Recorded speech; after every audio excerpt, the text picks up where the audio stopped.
Halo guys, selamat sore. Hari ini seperti konten kita yang sebelumnya, kita ngebahas tentang NPD. Nah, ini mungkin ada part keduanya yang kita lanjutkan karena di konten kemarin terakhir itu ada beberapa part pertanyaan yang mungkin tidak kita sampaikan. Betul.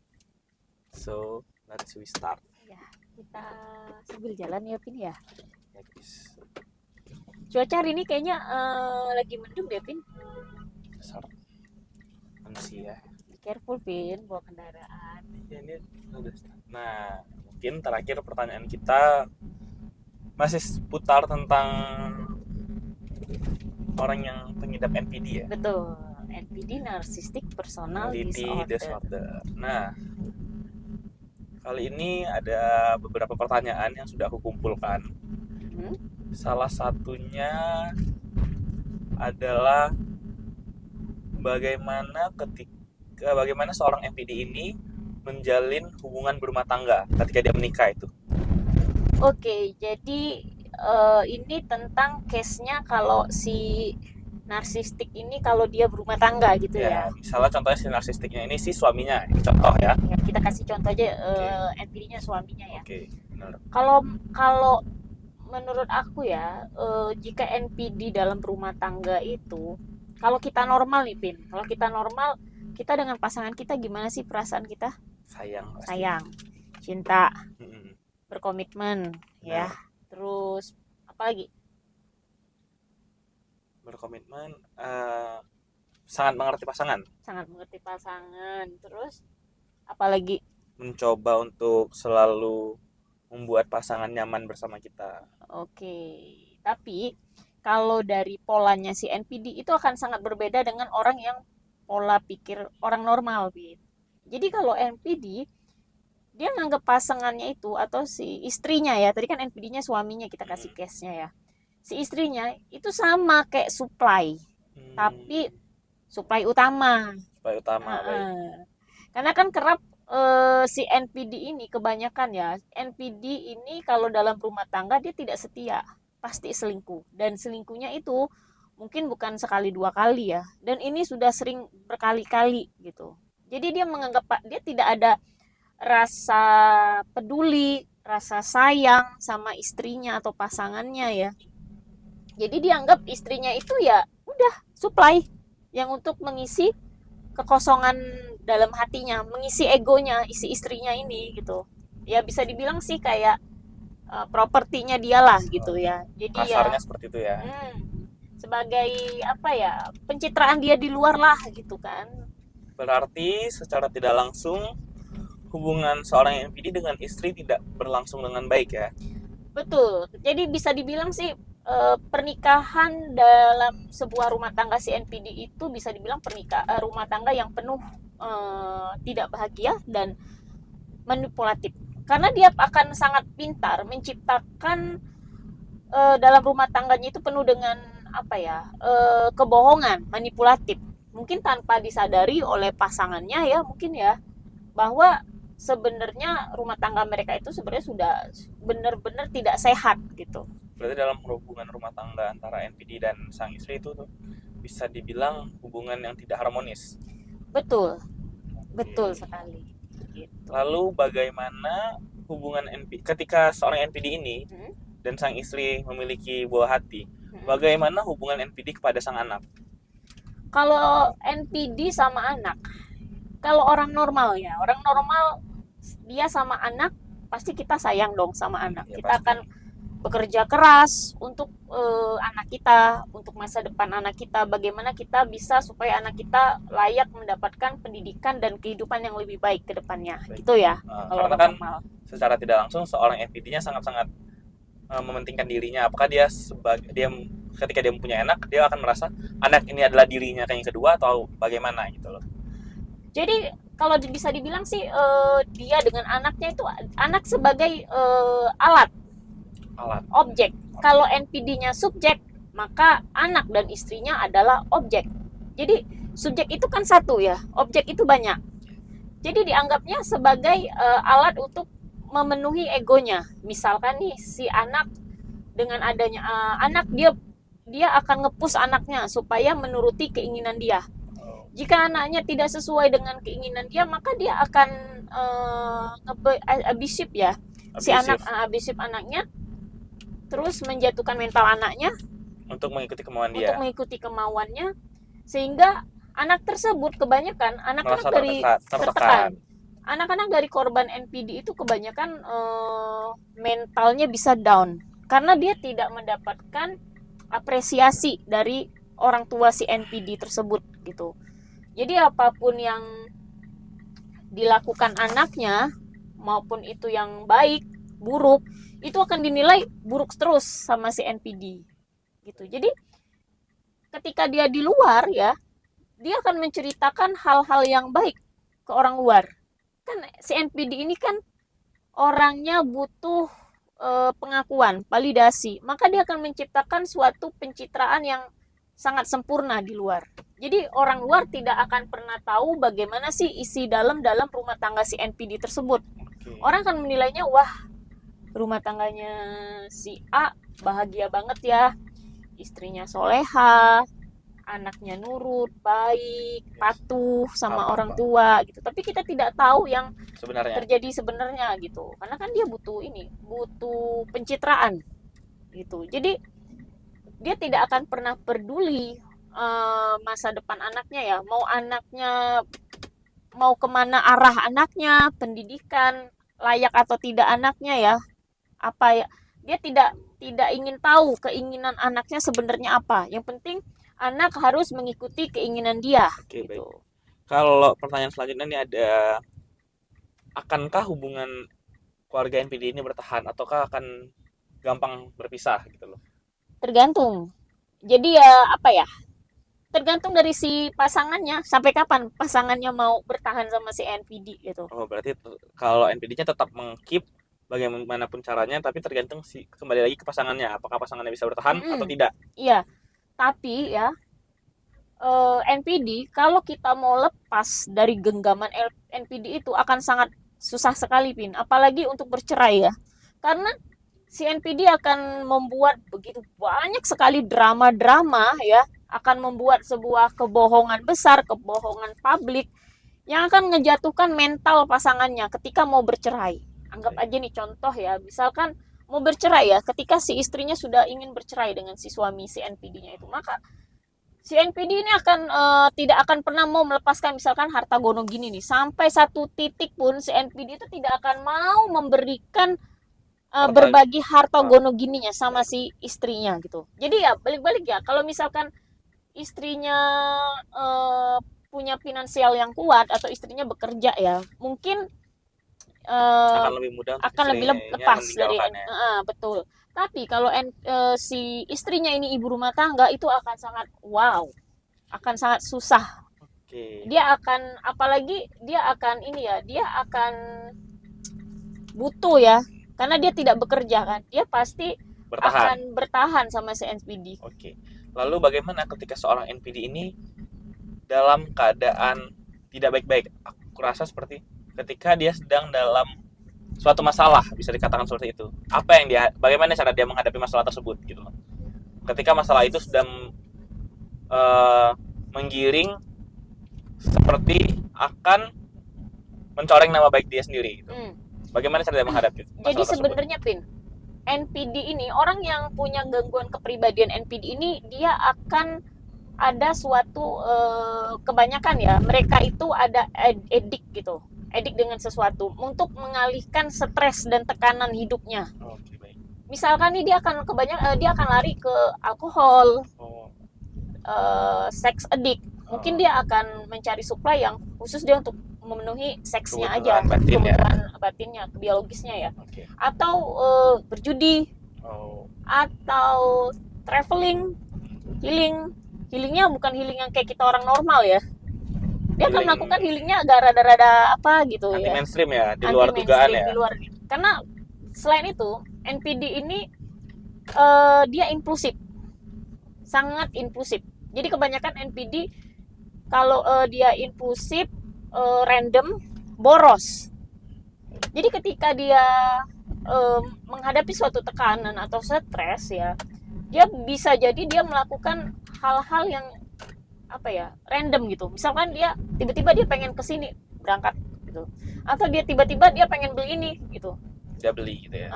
Atau dia ya yang pasti melakukan hal-hal impulsif lah ya gitu.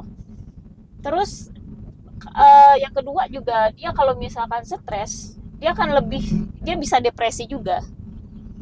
Depresinya bisa seperti orang-orang apa ya, bipolar.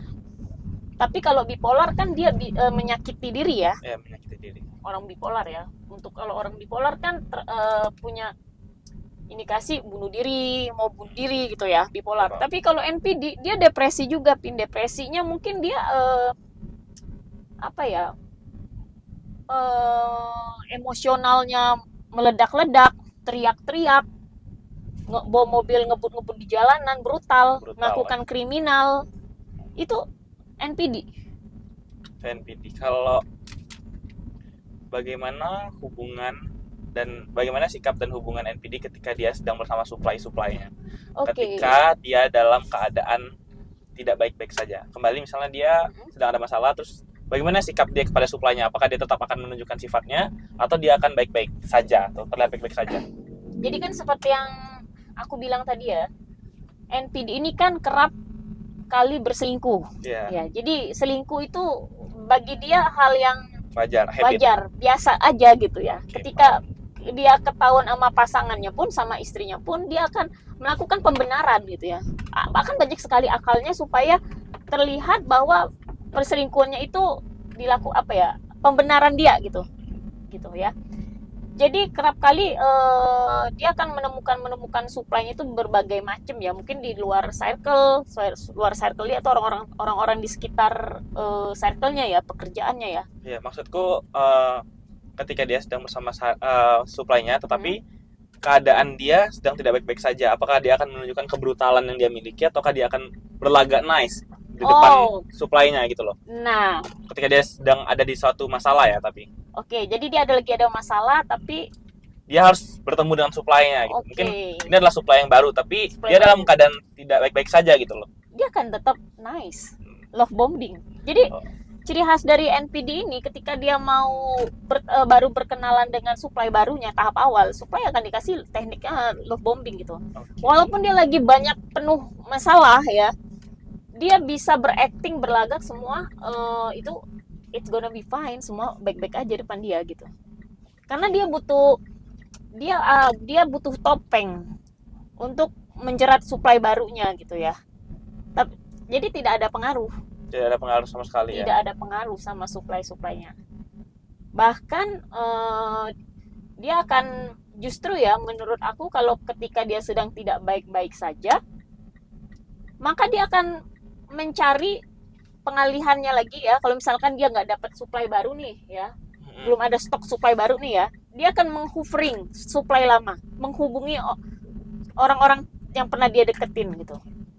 Itu kadang dengan cara dia nge-hoovering itu bisa jadi dia lagi dalam posisi tertekan, stres. Jadi ketika dia direspon oleh supply lamanya ya, itu udah cukup untuk memenuhi hatinya, keegoannya, ngebuat dia teralihkan dengan permasalahannya saat itu, Pin. Gitu. Lalu bagaimana cara si NPD untuk mengekip supply-nya tanpa sepengetahuan istrinya? Jadi bagaimana cara dia memanipulatif istrinya? Jadi sebenarnya gini nih ya, kalau anggap saja si NPD-nya beragama Muslim ya, Islam ya. Yeah. Tadi kan kita ceritain NPD-nya laki-laki ya. Yeah. Baik. Jadi dia akan cerita nih sama si supply-nya bahwa istri saya memperbolehkan saya berpoligami. Dengan alasan, mungkin banyak ya alasannya. Apakah alasannya belum punya keturunan, ataukah mungkin istrinya memperbolehkan dia berpoligami karena masalah agama. Banyak ya. Yang pasti itu akan membuat si supply percaya. Jadi dia akan membuat suatu kebohongan, memanipulasi supply supaya supply-nya percaya nih bahwa si istri memperbolehkan dia untuk berpoligami. Jadi Soalnya maaf aku potong, ada satu kasus yang pernah aku dengar. Nah, si NPD-nya ini bahkan tanpa sengaja atau disengaja sama si NPD-nya ini secara tidak langsung mengenalkan sang supply kepada istri sah. ada. Iya. Nah, tekniknya beda lagi. Dia ngomong ke istri sahnya ya. Dia akan berbicara bahwa si supply-nya ini, si selingkuhnya ini adalah mungkin partner bisnisnya, sahabatnya, temennya, yang sehingga apa ya, teknik yang ngebuat seolah-olah istrinya tidak akan pernah berpikir bahwa itu si supply-nya itu adalah selingkuhannya gitu. Makanya kadang NPD kalau cari pasangan dia tidak mau mencari yang cewek-cewek yang tegas, pinter, value yang tinggi, yang alpha woman. Oh, nggak bakal sefrekuensi. Maka dia akan cari yang supply yang tertarik energinya oleh si NPD ini adalah supply yang rapuh hatinya, yang lemah, yang bisa dia permainkan lah ya. Iya, yang lemah, yang gampang baperan, yang kesepian gitu ya. Pokoknya gampang untuk dia masuki dengan energi-energi yang dia miliki. Kalau mungkin di sini lebih ke apa ya? Pertanyaan terakhir kali ya. Iya. Bisa nggak NPD ini berhenti dengan sifat-sifatnya yang menyebalkan? Maksudku dia menjadi seperti orang normal pada umumnya gitu. Kita bicara tentang penyakit gangguan kepribadian ya, Pin. Yeah. Kadang kebanyakan orang NPD ini dia tidak menyadari bahwa dia sakit. Dia tidak menyadari bahwa dia tersendiri NPD. Dia menganggap dirinya normal gitu. Misalkan nih, kamu ketemu teman kamu NPD, kamu bilang kamu NPD gitu. Dia tidak akan pernah menganggap itu sakit. Malah kamu bilang kamu yang sakit. Kamu yang agak aneh gitu. Jadi kalau misalkan nih ada, ya itu case kalau misalkan dia tidak menyadari. Oke, kalau misalkan dia sadar bahwa dia ada keanehan dalam diri dia, atau dia menyadari bahwa dia manipulatif atau NPD ya, mungkin ada baiknya ya melakukan ya pergi ke psikiater ya, dikasih obat yang untuk, kenapa ya, NPD ini kan dia ada tidak punya rasa empati, ini ada apa ya, sebenarnya ada suatu hormon di otaknya itu yang tidak normal lah ya, seperti orang normal gitu. Apa sih hormon endorfin ya, yang kebahagiaan gitu. Karena hidupnya tuh nggak bahagia. Jadi secara tidak langsung orang yang mengidap NPD adalah orang-orang yang tidak bahagia. Betul. Jadi tapi terkadang NPD kepada supply-nya bertujuan untuk membahagiakan supply-nya gitu loh. Itu kan hanya manipulatif di awalnya aja. Pada akhirnya kan si supply akan dibanting, dilemparkan, dihempaskan.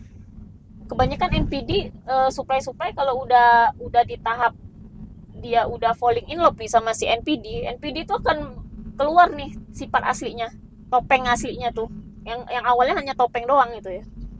Dia akan menunjukkan taringnya gitu. Dia akan membuat begitu banyak drama yang sangat sungguh melelahkan buat si supply-nya gitu.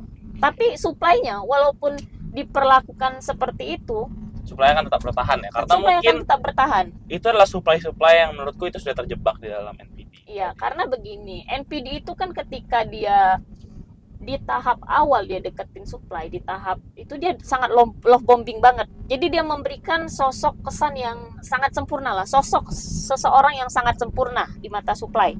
Jadi yang diingat hanya si supply itu adalah mungkin sosok kesempurnaannya gitu ya, yang di tahap awalnya aja. Jadi ketika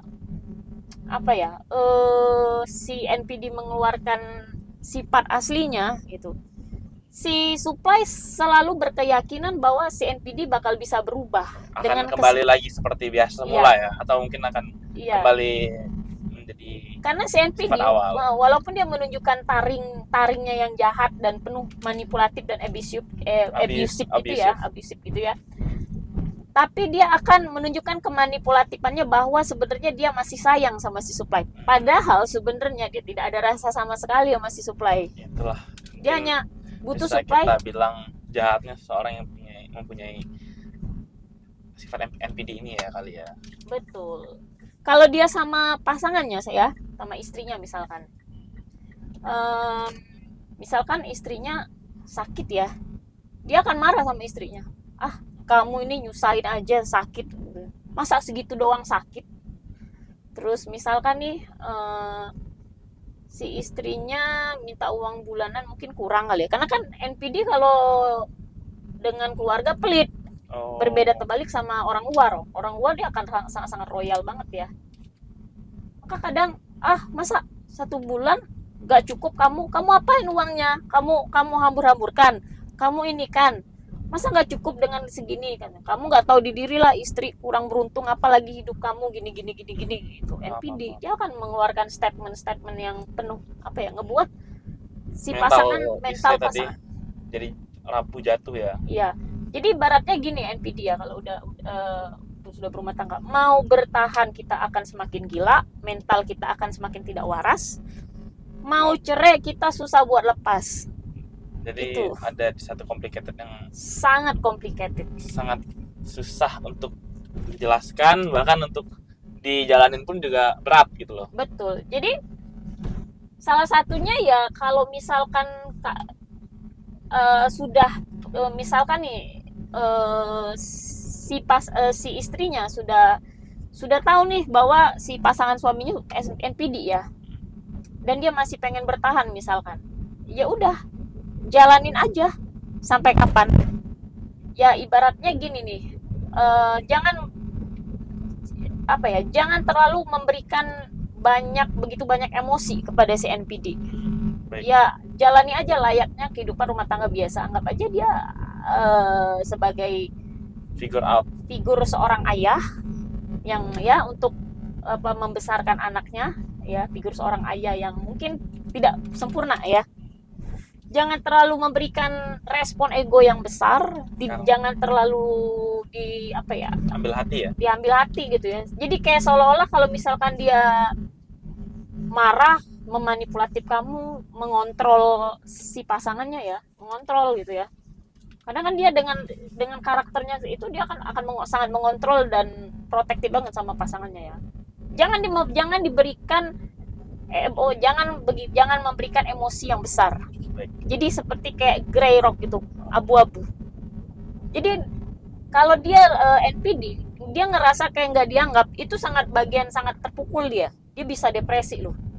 Depresinya bisa kayak orang gangguan mental dia bisa sangat depresi kalau nggak dianggap gitu ya. Karena kan dia butuh validasi, dia butuh dia butuh dipenuhi emosionalnya. Dia kan kosong, nggak bahagia, unhappy gitu. Berat juga ya menjalani hidup dengan seorang, berat sekali untuk menjalani hidup dengan seorang NPD. Betul. Dan menjadi NPD pun menurutku juga cukup berat ya. Betul, tapi ya di sisi lain ya, NPD itu kan walaupun sifatnya sangat manipulatif, tapi sebenarnya di hati kecilnya pun dia tidak bahagia ya.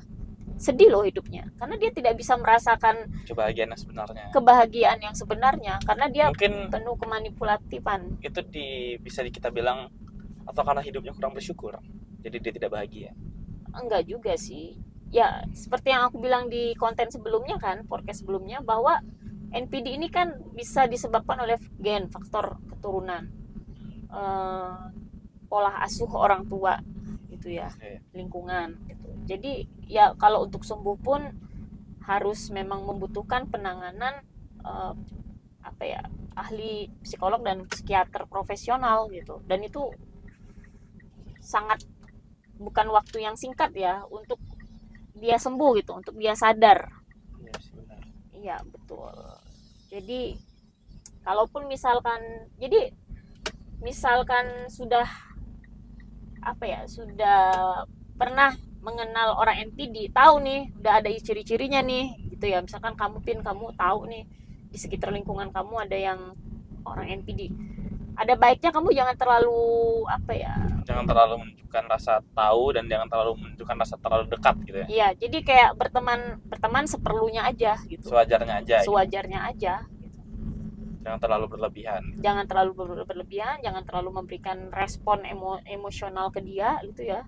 Itu Jangan orang kasih NPD. makan ego dia lah intinya ya. Ya, jangan dikasih makan ego. Jadi sebenarnya ada tiga sifat manusia ya yang harus kita jauhi. Tadi NPD, narsistik ya. Ya, narsistik. Kedua Machiavelli. Machiavelli ini semacam narsistik juga, NPD juga, tapi dia lebih ini Ke ya. diri dia sendiri ya. Dia Sama aja sih. orang yang melakukan hal apapun untuk mendapatkan keinginan dan tujuannya, itu Machiavelli gitu. Dia nggak butuh pengakuan seperti NPD. Yang ketiga psikopat. Psikopatnya yang serap nih. Psikopat itu ya orang-orang yang anti ini ya, anti aturan, anti sosial, dan sama aja sih tujuannya sama-sama untuk melakukan sesuatu itu. Kalau psikopat lebih untuk memenuhi apa ya, keinginannya gitu, keinginan dan pemenuhan emosi dia sendiri sih. Iya, jadi tiga manusia yang harus kamu hindarin. NPD, Machiavelli, sama psikopat gitu. Oke. Mungkin sekian dari podcast kita hari ini. Kita mungkin akan melanjutin dengan materi baru minggu depan tuh, akan ada materi baru tuh dari Kak Selvi. Oke. Kayaknya kita udah sore hari ini. Mungkin kayak kita bakal lanjutin dengan materi baru. Mungkin sedikit pembahasan tentang NPD kita sudahi sampai di sini. Oke. Bakal ada pembahasan lain nanti tentang apa tuh, deep fit itu ya. Iya. Itu nanti akan ada pembahasan baru. Ini pun yang apa? ADHD ya besok ya. Iya, ADHD ya. Oke, terima kasih deh buat teman-teman yang udah nonton dari podcast dari awal sampai akhir ya. Ucapan terima kasih. Terima kasih banget nonton. Jangan lupa like, comment, and subscribe. Jangan lupa share juga guys. Buat kalian atau teman kalian yang sedang di love bombing sama seseorang yang mungkin ciri-cirinya yang kita sebutin tadi, bisa banget di-share, dibantu temennya yang terperangkap oleh seorang yang NPD. Oke, wabillahi taufiq wal hidayah. Wassalamualaikum warahmatullahi wabarakatuh. Dah. See you there.